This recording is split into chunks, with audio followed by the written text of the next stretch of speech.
There's a little known place on the internet where every 2 weeks, a million users join, and that place is Skool. Hi, I'm Lauren Messina, and I am a dance community builder and facilitator, and I use a platform called Skool to do it. If you're not familiar with Skool and you want to learn more, if you're a dancer, you can come and join us in Skool Dance. The link's in the description.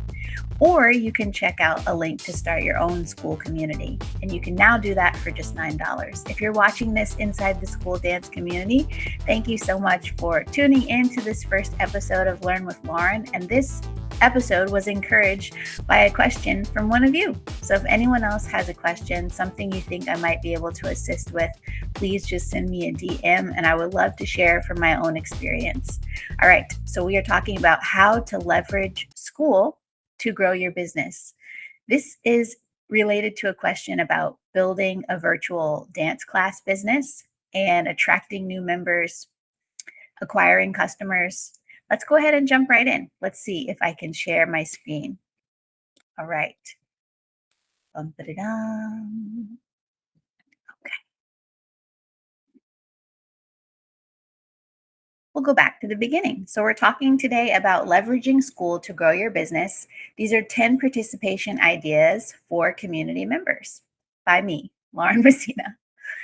The problem this community member shared, they said, I've been struggling with getting more clients for my virtual dance classes. And I just want to say that I know that feeling. I know what it's like when you are trying to build up this business, you're trying to attract new clients, doing outreach maybe. Maybe you're also building up traffic with organic or paid content on social media. And it can be really challenging to attract new members to your space. The goal this member shared, they said, I want to make sure I'm investing in Skool the right way to attract new students and build consistency. This is my disclaimer. While there are many different ways to approach the problem, for the purpose of this presentation, we'll focus strictly on answering the following 3 questions about how to use Skool to grow this member's business.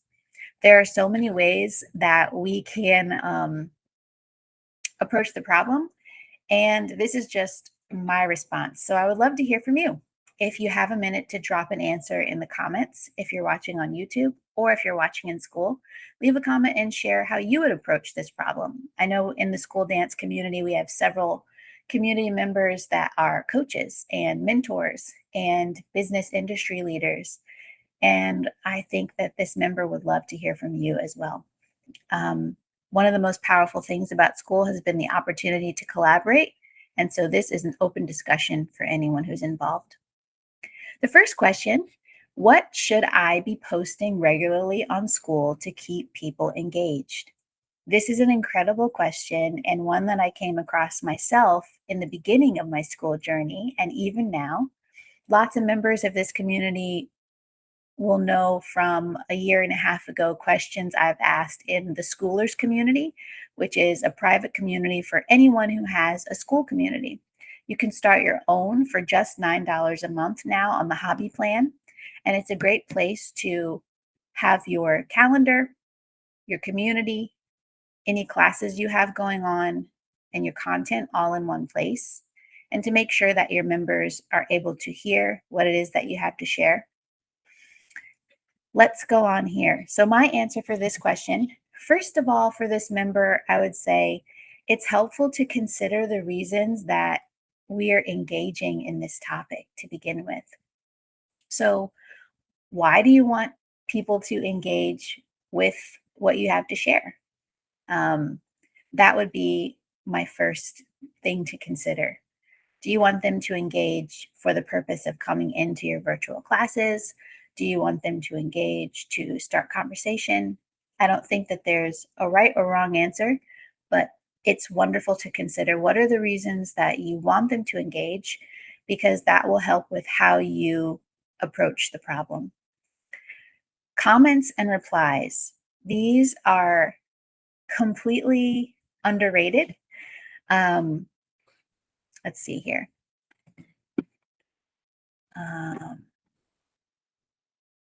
Okay. Let's see. I'm going to come out of sharing my screen for a second and I'll go back to it. Okay, hopefully you can see me now. Yeah, comments and replies are absolutely underrated. When I first joined Skool, I thought a lot about posts and the importance of posting. On other social media platforms, we are encouraged to post. That's how we get the word out about whatever it is that we're doing. That's how we speak to our audience, to our followers, subscribers. And you can do that on Skool. We will talk about posts, but one of the things that I think is completely underrated is commenting and replying, because in spaces where we're with people, building community in real life, that's how conversations flow. It's not us speaking at one another with this long post sharing about everything it is that we have to say and then just leaving it at that. It's really a back and forth dialogue with people, and that leaves space for connection, for growth, for collaboration. So on Skool, underneath the post, you can leave a comment. If you're inside of a space that's yours or another community leader's space, people value these comments on Skool like on other platforms, and sometimes they incentivize it as well. They value these comments because it boosts the visibility of their group. And that's the same on other social media platforms too, Instagram, YouTube. Leaving a comment lets people know that you've replied, you took the time to read what they had to share, and you're interested in keeping the conversation going. So, in answer to your question, that's one way. Comments and replies can be super helpful to start conversation and to get to know members in a more informal way and a mutually beneficial way. After that, you can boost your own credibility and influence in a community space, whether it's yours or someone else's, by posting. The types of posts that we make, while there are many, and on Skool, I have learned, I think lots of us have learned, most of us don't really want to hear thought leader posts. I do love to hear when people share their knowledge and when they share it in a way that is generous and kind, but also still holding their own power and experience. On Skool in particular, we Skoolers love posts that are we centered. There have been a lot of Skoolers that have talked about this. One of the famous ones who maybe got this conversation on community building going or highlighted it was Calvin Hollywood. And he talks a lot about having we-centered posts versus I-centered posts. And instead of sharing all about you and what you are doing, situating your post in a way where they ask a question of the community or they share from your lived experience. And we can all write an article ourselves or using AI that is 15 tips to blah, blah, blah, blah, blah, blah, blah. There's something to that. There's also something I think that's even more special about when we share things that we have done, things that we've experienced, and lessons that we've learned from our own place in the world. So we can boost our credibility and influence in these spaces by posting, and by posting in a way that is from our own experience and that invites people into the conversation. Okay, let's get back to sharing and see if I can catch up with where I was going back and forth here on this Skool Live call. All right, let's keep going.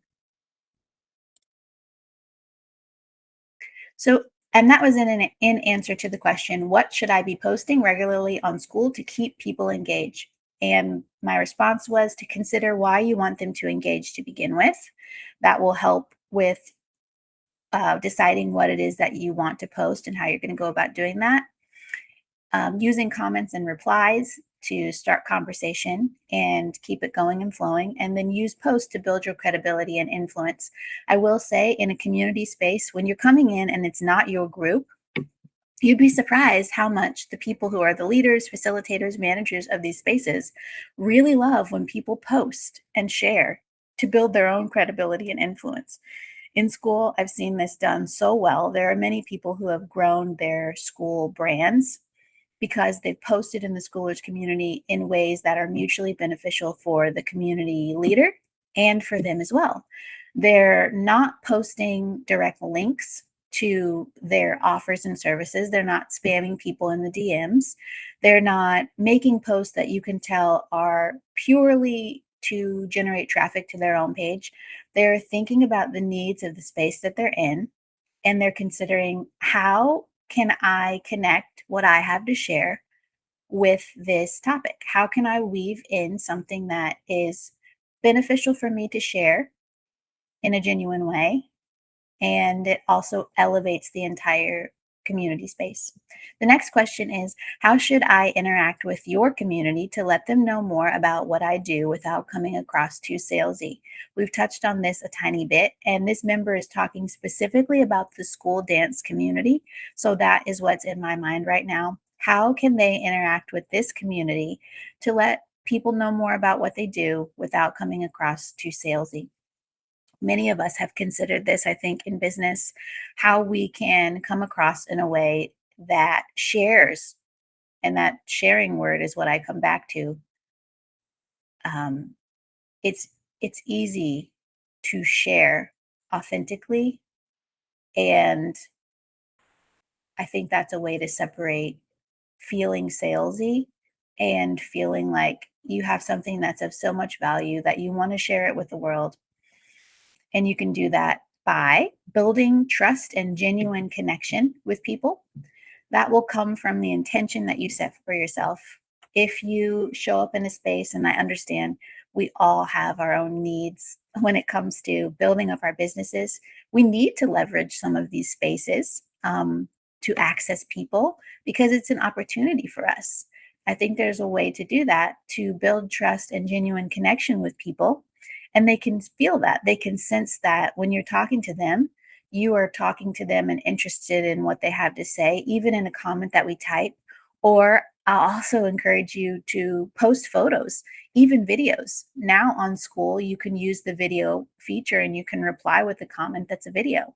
Not everyone has time to watch all of these videos, but if you keep them short, when you're doing these comments and replies, it gives people a chance to build that trust with you because they can see you face to face in the comment. They can see, you know, the people that are watching can watch and they can listen based on their own accessibility needs. They can make a deeper connection with you. Next, we want to lead with value. We want to give and give and give and then ask. And I do want to acknowledge some of us are not in a position to give and give and give and then ask. We are in a position where we need to meet our own primary needs right now. And this may or may not be the space to do that, to solve your problem in a get it fixed quickly kind of way. But if you have the opportunity to lead with value by giving, it doesn't always have to involve a lot. So you might have your own personal problems you need to solve with your business, whether that's acquiring more customers or converting more customers or whatever it is that has to do with your offer. If you can lead with some kind of value, whether that's your time, your experience, sharing your resources with others, if you can give and give and give, and then eventually ask. And again, this school dance group, if you're here, is not a space to spam people our offers, but there are so many opportunities. I like to spotlight members and feature them. Anyone above level 4, you can reach out to me about being in a community spotlight. And that's a post where it would be sent out sometimes via email, sometimes just a post, depending on what time it is. We can only send email posts so frequently in the group. But that would be a place to share your offer with all of your links, with a little about yourself and your story. We want to spotlight you. Another place to do that is in teaching a live session. We've had several movement sessions and guest speaker sessions, and a lot of those have come from people in the community reaching out to me and saying, hey, is there an opportunity to teach a class? And I'm always, always open to that idea as well. Lastly, we want to solve problems and share solutions. And we call this synthesizing. I learned this concept. I know he didn't create it, but I learned this concept from Andrew Kirby, who is the person responsible for getting me on Skool. I joined his community called Synthesizer in 2023, and that was my first experience with the Skool platform. And Andrew Kirby and his group talks about solving problems and sharing the solutions. And by doing that, we lead with value. We give people something that we have experienced, and we save them time and often money and energy, because instead of going through those same problems themselves, they are able to learn faster and implement what we've already learned. So these are a couple of tips in answer to how should I interact with your community to let them know more about what I do without coming across too salesy. Build trust, lead with value, solve problems, and share the solutions or synthesize. Okay, last question. Are there specific ways I can leverage Skool to gain more clients for my classes? Bum-ba-da-dum. All right, I'm going back and forth here. Let's see, I'll stop sharing for just a minute so we can be face to face again. Y'all, if you're watching this on YouTube, again, click the link in the description. Come and join us for conversation, community, classes, challenges. If you just want to reach out to me, you can leave a comment below if you're in the group or if you're outside of the group. School dance folks, if you've watched this far, I really appreciate all of you. This conversation was inspired by one of you, and I want to keep these conversations going. I just want to say, I'll say it again at the end, but Skool is such a powerful platform. And in the time that I've been there, by learning to use it and learning to build community with others, I've been invited into so many opportunities that I wouldn't have been able to participate in. Well, I wouldn't say I wouldn't be able to participate in, but I hadn't yet. I had my first podcast experience before joining Skool. It was unrelated to that. But since joining Skool, I've been invited on, I would say 6 different podcasts. I've been able to facilitate classes with all of you, which has been amazing. And I've gained confidence from reaching out, doing tons of outreach to people on Instagram, cold outreach to people I don't know, warm outreach to people in my network, making content and trying different styles of content. And all of that, I would say, is inspired by the platform itself. The Schoolers community, which is the one for anyone who has their own community, it's just such a great place to learn. There's trainings inside of that space that I think I would have paid a pretty penny for elsewhere.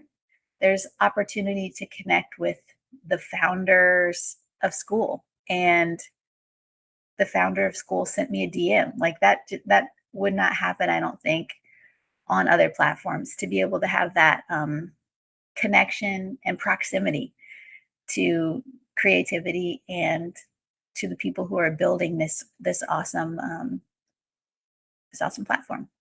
Okay, getting back to the question, I love Skool and I can talk about it forever, but let's get back to question number 3. This is the last one we have.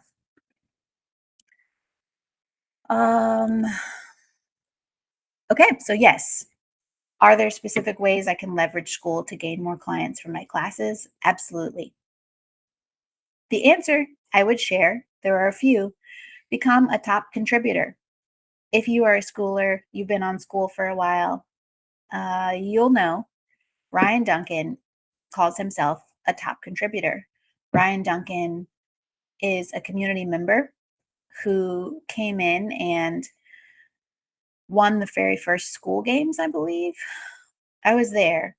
I think he won the first Skool games. He might have won the second, but he's been on the Skool platform for a long time, as long as I've been there. And he called himself a top contributor because Skool has a point system, contributions that we make, And these contributions are shown on your profile. It shows how many times you've contributed to all the groups that you are a part of. And you can see that number if you go to my profile. There'll be thousands of contributions. You can see the people I follow and the people who follow me.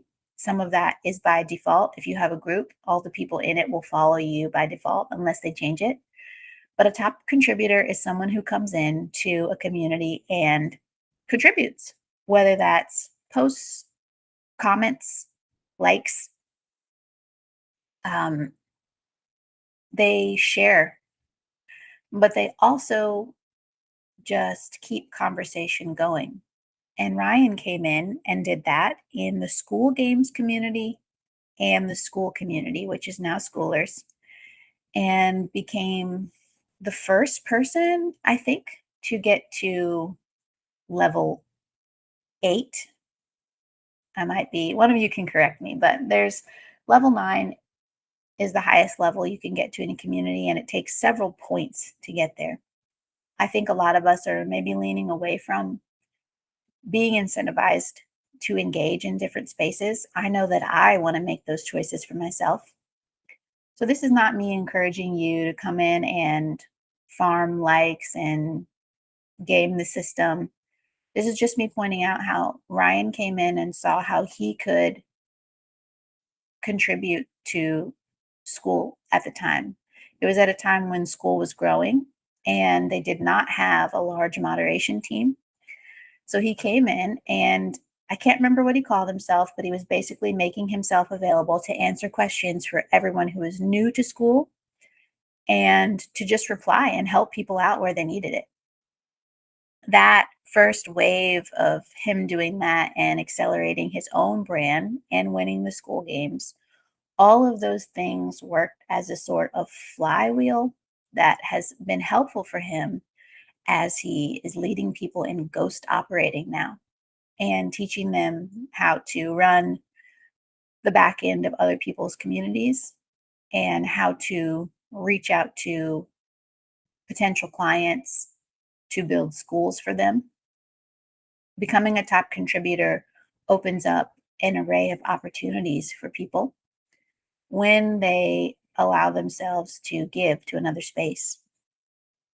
The next one is starting a Skool community for $9. I would encourage anyone to do this because now the barrier to entry is much lower.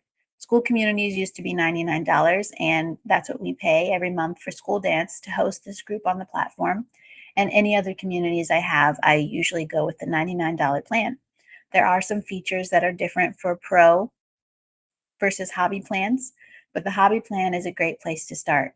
So for this member with the virtual classes, I would even encourage you to consider hosting your virtual classes in a Skool community. Skool offers its own discovery algorithm and it brings traffic to the platform. As I said at the beginning of this video, 1 million new users are coming to Skool every 2 weeks. That's a lot of people. And Skool's discovery helps people search for the type of community they're looking for. And it also just puts communities into their laps essentially on the hobby plan. Various communities show up on the side. I think it's 5 show up on the side of a hobby plan. So if you're in a group that is a hobby group, on the side, you'll see other communities that are suggested to you. Skool doesn't do any kind of ads or anything like that, but that little bit of promotion, it's helping so many people find the types of groups that they want, and that could be yours. Another answer I'd say is to collaborate with community members. So going back to this question, are there specific ways I can leverage Skool to gain more clients for my classes? One of them is to collaborate with community members. And we do that by talking, by asking the community lead or facilitator, just like this person did. They reached out to me and asked all of these questions. And it makes me feel so excited that they want to use this space, not only to leverage their own growth for their business, but they want to use this space and be involved in it in a way that benefits us too. When more people are talking, when more people are engaging, it boosts our ranking in this discovery algorithm and more people can find us. So it's mutually beneficial.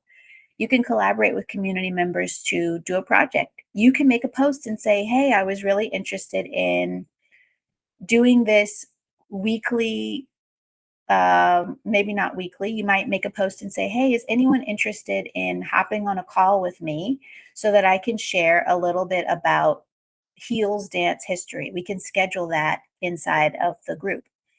Or you might say, I'm going to make a PDF for a K-pop tutorial and I want to share it in a post. Or you might say, I have a lot of information I've learned about podcasting through my own podcast experience, and I want to share a video inside of a post in the group. I want to see if anyone wants daily accountability. By offering these things, and again, we're not sharing our services and our offers, but we are attracting people to us by collaborating with them, by asking if anyone needs feedback, by sharing your experience, your knowledge. And when we do that, people see, oh, this person is sharing. I want to connect with them. And then they might want to go deeper. They might want to learn more. Yes, this takes work, to cultivate this type of collaborative experience in community, but I think it's really worthwhile if you take the time to do these things in the spaces that you're in. Opportunities just come and you attract people towards you. They'll click the follow button and they'll follow your profile. And when they follow you, anytime you post in that group, they get a message. So it's just a way for you to build your presence in another person's space, or again, start your own community and build your presence that way. You can ask questions to gain insight and feedback. And you can also pose a question. This is a genuine way. This isn't us faking anything, but you can ask a question that you yourself already have a personal answer to. But you can ask, hey, does anybody know anything about X? Now, if it's not something that you want to learn about, I wouldn't do that. But you might say, does anyone have a time that they want to share about? Does anyone have an experience with, I'm thinking about our Trust Fall Challenge that's coming up. You might ask, does anyone have an experience where they learn to trust a partner? And can you give us some tips for how to do that? So instead of you making a post that is sharing all of the tips and things that you know, which is fine, you can just ask a question and see what members have to say. Then someone will likely ask, what about you? And if they don't, you can also leave a comment on that post and say, this is my experience down in the comments. But it's a way to get people communicating with you, and it opens it up for dialogue in the future. These are my final thoughts. Skool is a powerful tool, and like any tool, Skool's unique power lies within the user's ability to leverage this product toward an intended goal. For artists and creators, the opportunity is massive. By showing up authentically with generosity and a curious mind, there are no limits to the growth potential for our businesses and more. And for the people that are inside Skool Dance watching this, I really appreciate you watching this far. Again, if you have a question, please leave it in the comments and let me know. I would love to support in any way I can. I really do think if we show up with generosity and if we show up with this mind that's curious to learn more, to know more, to grow more, that things will happen when we open ourselves in a way that makes us feel safe. But at the same time, one of my mentors has also joined us in this community, Sarah Hankins. And shout out to Sarah. She's a fantastic woman. Also a top contributor for Skool, probably going to be the first level 9. Are you at level 8, Sarah? I can't remember. She'll probably tell us in the comments. But she talks about pushing our growth edges. And this past, I don't know how many months, year, my time on Skool has really pushed my growth edges. But by having that curious mind that's open to possibilities, that's open to what if it works, the new society here in New Orleans where I live, One of their sayings is, "What if it works?" I have a hat that says that, because when we open ourselves to the idea that, at this point, guys, I think I should stop. I'll leave that there for a second. You can connect with me if you need to. Um, and now our dishwasher is going off. Ah, okay. That means it's time for me to end this call. What if it works? Go in with the mindset that it is possible, that what you want to happen is completely possible and it can work. It will work, and you will move the needle forward. Um, so, for that member that asked these questions, thank you.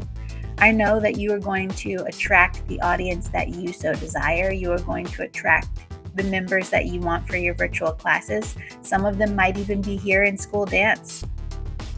Some of them might even be on YouTube. But I have hope. And I'm going to stop this video because of the dishwasher. But thank you so much for joining me, and I'll see y'all in the next one. All right.